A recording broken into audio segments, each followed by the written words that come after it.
and I could feel it, that overwhelming hunger. Every fiber of her being reached the last fragment of the forsaken god's power. Her body, trembling and unsteady, was already moving, drawn in by the corrupted shard, its dark mana coiling around her like a noose. Ernest, now! On it. Well, look at me, eyes over here, focus. 1 hour earlier. What was the plan? Okay, so listen up. If we want to stop Yeonwoo from going full berserk and chomping on the Divide Shard, we gotta give her something else to gobble up. Yeah, that's where you come in, human god. Right? Okay, what's the plan? She should eat part of the human god? No. Not cannibalism. What you meant was, what type of bodily fluid? Sweat? The whole curse or blessing or whatever? Basically turn you, human god, into the tastiest thing on the planet. That's why she's sucking on your fingers like life depended on it. So what, sweat? If the remnants here hold pure divinity, how can you be certain madness will drive her to crave you even more? Exactly. You need to outclass in competition with flavor. You saw her right back at the villa. She likes good food. Okay, we know this. She took down the entire apostle squad. Right. So cooking the human god? Yes. Cooking something with my flavor on it? I'd rather not be roasted and plated like a festival feast. Yeah, please just get to it. Spit? Something that counts as the divine body. So what exactly are we going to use? You present that as a tactical strategy? Have you no shame? So what is it? What type of fluids are we using? It sounds tempting, but you can't even imagine anything more delicious. What fluids did we decide to go with? Did the human god do what I think he did today? This is getting in some crazy fetish territory, bro. What? Ain't no way. What did he do? Wearing the most self-satisfied grin I've ever seen, Ernest marched in, arms overflowing with steaming dishes she prepared ahead of time, each one tailored to Yeonwoo's favorite flavors, her ultimate comfort foods, served piping hot. And while it might not have shown on the outside, every last one of those plates was infused with bits of me, traces of divine essence, sacred fluids, you know, me stuff. Bro, yeah. That happened. With more complicated feelings, then I turned to the trembling Yeonwoo, watching closely to see if this absurd excuse for a plan would actually work. I cannot believe this. She needs it. She wants it. Bro, this is worse than bready. It's super effective. Demon of gluttony, why are you giving in to that? It is but food, fit for frail, unworthy mortals. Empty, pointless, meaningless. The fragment is right there, one bite, just one, and you will belong to me forever. We could be together in eternal servitude. Her seductive, honeyed voice had completely unraveled, now shrill and desperate like a child throwing a tantrum. Her grand scheme? Shattered. Why? Because her connection to this world was already fragile. So much so that she never realized I was the human god. More than that, what she really misjudged was Yeonwoo's appetite and her robust will to live. I told you it'd work. I mean, seriously, who chews some creepy chunk of divine flesh over this? Food's supposed to be fun, not nightmare fuel. I don't think the demon's grip on her broke exactly. It was more like her brain completely short-circuited the second she laid eyes on that mountain of her favorite food. She rushed over and started devouring it like nothing else in the world mattered. Bro, the human god's so tasty. Yo, she's gone, bro. I've got mixed feelings about this whole thing, but one thing's for sure, that smile on her face, that's the real Yeonwoo. Yep, case closed. Yeonwoo's officially one of us forever. Why is this happening? I was the one. She was mine, I saw her first. The demon had completely lost her composure. Gone was her seductive arrogance. Now she was just stomping her feet, throwing a tantrum. If I can't have her, if she can't be mine, then no one can. I'll tear it all down. Human god, over there.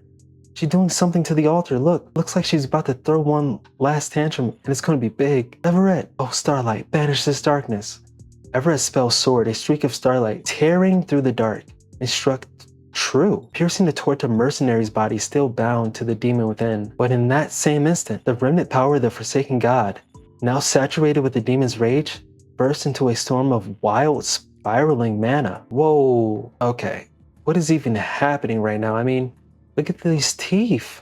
Who designed these things? They appear quite literally as vile demons. How utterly grotesque. Nay, they are but phantoms, reflections of corrupted power run amok. Why do I suddenly have goosebumps? Wait, if they're illusions, does that mean they actually can't hurt us? I would not place my faith in such hope. The mana they exude is thick, oppressive. Illusions though they may be, their blows shall land with cruel reality. That's not the reassurance I needed right now. Get it together. Made it this far, haven't we? Whatever strength they've gained, our job doesn't change. Let's wipe them out and go home. Okay. Yeonwoo's with it now. Now then, you want feeling nice and full, huh? He's all filled up. Perfect. Then let's finish this together. With the human god, rampaging, twisted altar, churning maw of gluttony. Are they reskinned deepkins? Damn, burger. Okay. Let Yeonwoo shine one time. Are we doing any Okay, I was about to say, were we doing damage? Shout out Burga, so happy. After we thwarted the demon scheme, we turned back, making our way through the rift and out of the coast, and out to the coast. By the time we finally stepped out of the cave, the sun was already beginning to set. Ah, I swear I'm gonna drop dead this time for real. The beach was bright and peaceful, like the horrors of the rift had all been some fever dream. But there was no chance to breathe. Cleanup began right away. After filing our report with the bureau and tidying up the area, the sky had faded to dusk before we even noticed. One by one, the vanguards, finally free of duty, collapsed beneath the emergency tents, fast asleep the moment they lay down. Tomorrow, we'd return to the headquarters. Back to routine, managing rifts, battling horrors, solving one crisis after another. A true vacation was never in the cards for us. Looking back now, this strange chaotic detour was just another ordinary day in our not-so-ordinary summer. Though, human god, do you maybe have some time today? It's okay. Oh snap, she's hungry. She has to suck my fingers or nibble parts of my body. And as awkward as it is to admit, I learned that being praised as delicious by a cute girl isn't exactly the worst fate in the world. What the hell? But all of this was a story from just a little further down the road.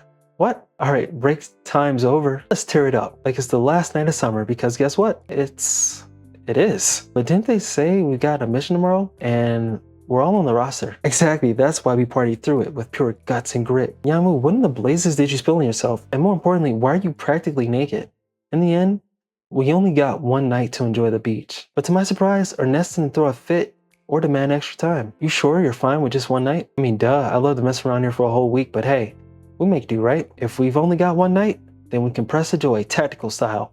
We burn it into a memory like it's a whole year's worth of summer fun. Modern folks don't rest on vacation, they grit their teeth and force themselves to have fun. Is that so? The queen would much prefer a quiet night shared alone with our dear young god. If that's what the night holds, then this blessing humbly requests to be considered too. Seriously, calm down, you overcooked romance relics. Going to burn out before the fireworks start. Now then, human god, let's crash those waves and light up the night. You haven't really lived until you've danced with the sea under the stars. It can be dangerous at night though. Their laughter trails behind as they run toward the sea, splashes echoing under the moonlight. I walk after them slowly, no rush, no duties, no burdens. Just for a moment. Just this night, brief as it is. A flicker of joy carved into the chaos. A memory etched beneath the stars. So I'll take it slow. I'll hold on to this feeling. And I'll let this once-in-a-lifetime summer night last just a little longer. Eerie Beachside Escapade Event. Outrageous, crazy, over the top. Fan service, huh?